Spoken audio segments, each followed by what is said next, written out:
Hi everyone, and welcome to day 17 of 30 Faces in 30 Days.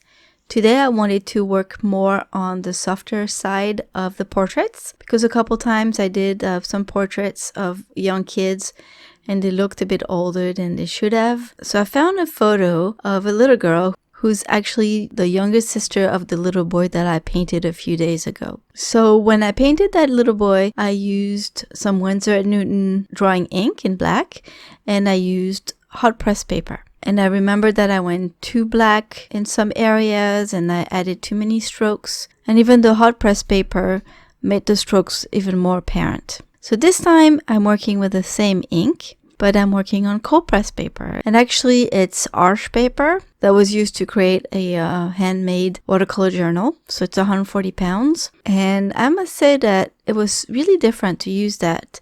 The ink worked just like watercolor, and the cold press paper really helped soften it. At some point I was a bit scared because it looked like I hadn't diluted the ink enough and it looked too dark, but the paper absorbed it and made it look lighter, which was really nice. And so I kind of played with it and I used that to my advantage. So I'm quite pleased with the result. I think it turned out okay. The little girl looks like a little girl, not like an older girl. And I really like that. So I'm happy I tried with cold press paper because I think that's the way to go, at least for me. Thank you all for stopping by. I hope you liked this little video, and if you did, please remember to give it a thumbs up.